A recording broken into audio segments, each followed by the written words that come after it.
U ova nova vremena često se zaboravlja na stare univerzalne vrednosti koje su nam i pomogle da doguramo do ovde. Neko će reći nikad nije bilo teže nego sad, ali teško da je to istina.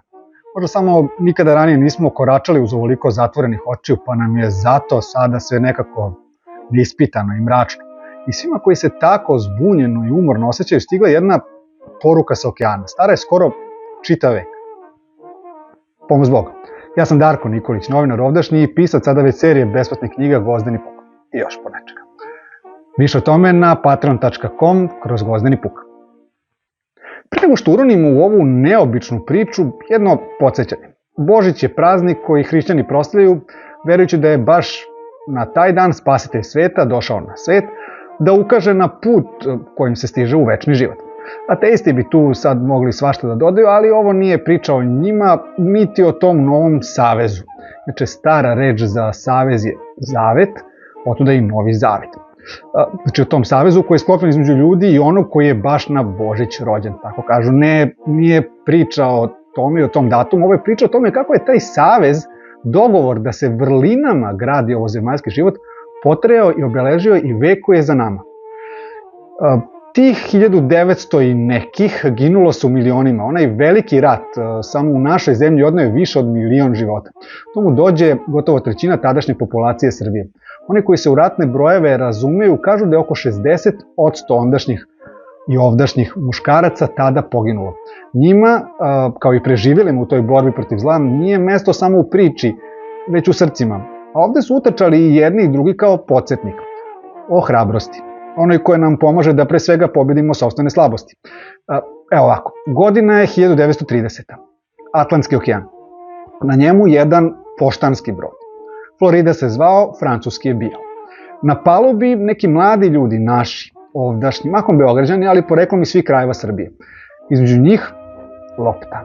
Igraju se kao što se to i deca rade, čista srca. Putuju na prvi šampionat sveta u fudbalu. Prvi u istoriji. Ima ih ukupno 21 u toj neobičnoj ekspediciji na tom neobičnom poštanskom brodu. Oni nemaju lekara, nemaju pomoćne trenere, nemaju fizioterapeuta. U prtljagu brinu sami, nemaju oni ni ekonoma. Zadovoljni onime što imaju i zadovoljni prilikom koja im se ukazala, a svesni da im niko ne daje apsolutno nikakve šanse da urade bilo šta veliko tamo gde se uputili, krenuli su tiho na dugo, 22 dana dugo putovanje po vodi, da bi se predstavili svetu i rekli, ej, to smo mi, iz Srbije. Zovu nas Jugosloveni, ali ostali iz te Jugoslavije nisu hteli danas sa nama. Da, Srbi smo, nego, ajde da vam pokažemo šta volimo, može? Hrvati stvarno nisu hteli da idu na to prvo prvenstvo sveta u fudbalu.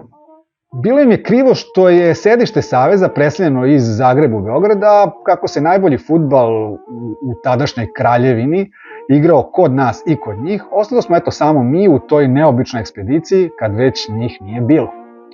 I 4 dana pre nego što su ovi tihi momci iz Srbije želji da na teren prenesu onu igru sa palube, onu igru koju su nosili u srcima, a sa istim onim žarom koji su u grudima njihovi očevi 15 godina ranije imali po frontu, ne bili deci omogućili da idu ka svojim snovima.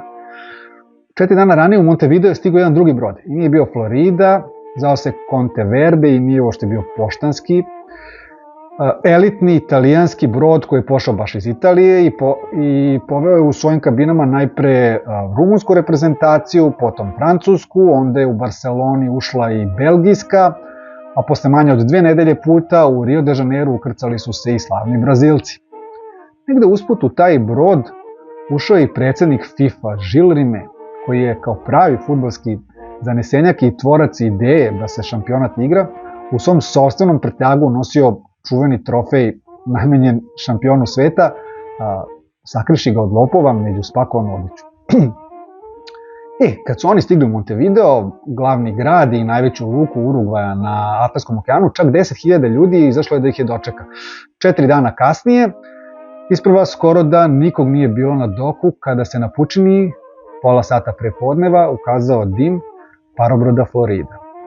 Ko je gledao drugi deo filma Montevideo, seća se tog nepostojećeg dočeka. Zapravo je u pitanju strašna laž.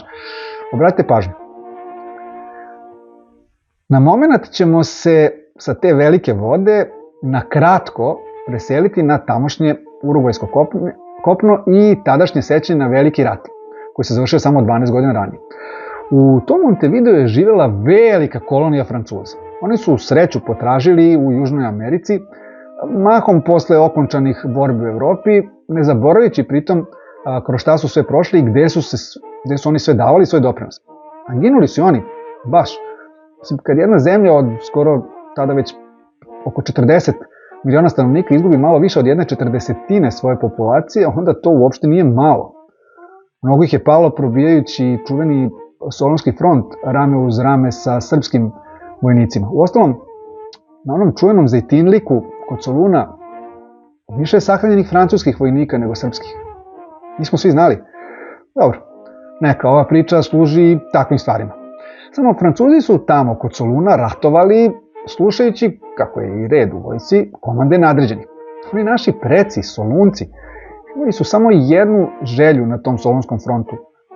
Da se onako prognani vrate u razrušenu zemlju koju su gradili svojim rukama, u kojoj su se rađali i umirali vekovima i u kojoj su učili sebe, a potom decu, kako se čuva onaj stari savez. Vrlinama. Nikada nisu zaboravili francusku pomoć, mada će uvijek biti onih koji će reći da je mogla biti veća, niti su Francuzi zaboravili kako su se tih dana divili Srbima, i to toliko da je čuveni general Franche Depere pisao da je juriš naših predaka u svoju otadžbinu po probijanju Solunskog fronta bio, citat, tako silan da je srpsku pešadiju i francuska komora na konjima jedva stizala. Kraj citata. Ali nije bilo bitno samo pomoći sebi i svojima, vratiti se na svoje. Živjeti u vrlinama znači voleti i one oko nas koliko i nas same. Ma koliko to bilo teško. Tako su očevi onih srpskih fudbalera sa palube Floride, sa očevima očeva, naših očeva, krenuli posle oslobođenja otadžbine još dalje, da pomažu komšijama. Oslobađali su i one iznad nas na mapi, i one koji posle nisu htjeli da igraju fudbal sa nama, i one skroz severno i južno. Mislim, ne postoje granice za ljubav. Oni su držali tada taj čas ginući kao da brane svoj prag, a terajući tamo iz komšijskih dvorišta svojim svetlim primjerima.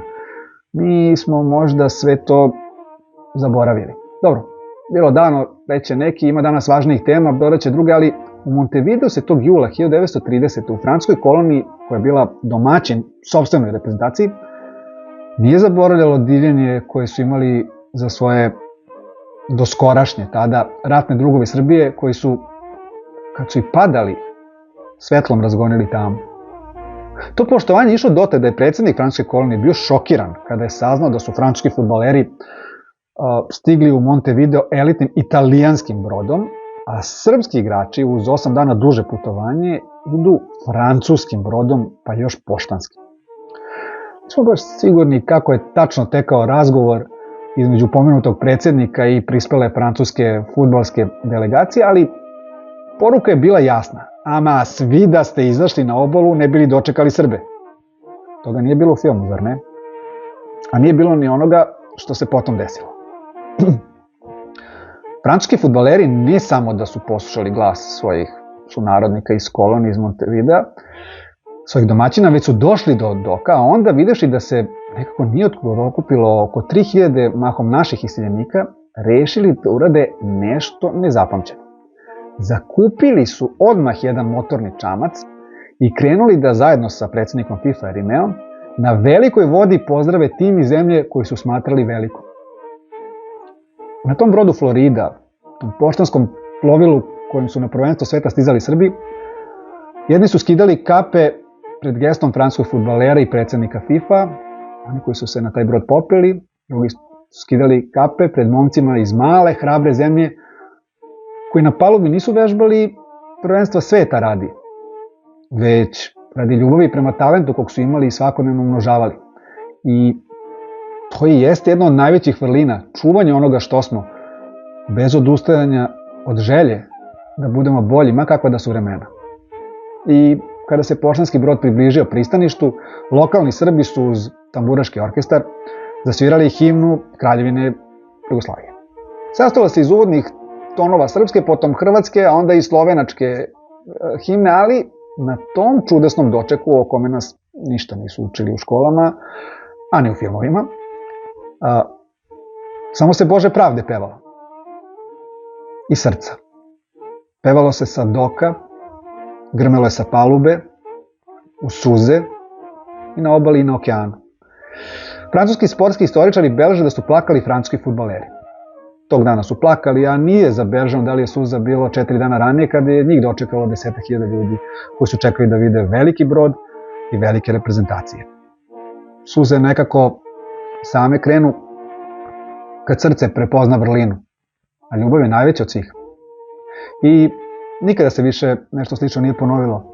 Niko ovde više nije tako voleo fudbal kao ti momci. 6 dana kasnije pobedili su Brazil. Niko više nikada nije tako ni pevao našu himnu, kao što se pevalo tog 8. jula 1930. u Montevideu. Nikada više nismo ni imali takvu reprezentaciju, niti smo imali generaciju poniklu onolikim stradanjima. A stradalo se i posle, nije da nije. Sad su došla neka druga vremena.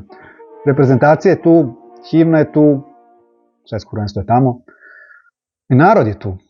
Samo na onaj zavet se maltene zaboravilo. Zato nema toplih suza. Otuda je i ovolika tama u nama i oko nas. Kad nestane ljubavi za ljude oko nas, kad iščezne ljubav za svet, a netragom ode i hrabrost da se borimo sa sopstvenim slabostima da bismo taj svet menjali na bolje, onda sve postane tumaranje zbunjenih po mraku. Priča je nekako neobično počela u Božiću, taj dan kada se hrišćani raduju, pevajući rođenje Tvoje Hriste Bože naš, zasija svetu svetlost razuma, zapravo je podsjetnik na vrline koje su nas nekada krasile.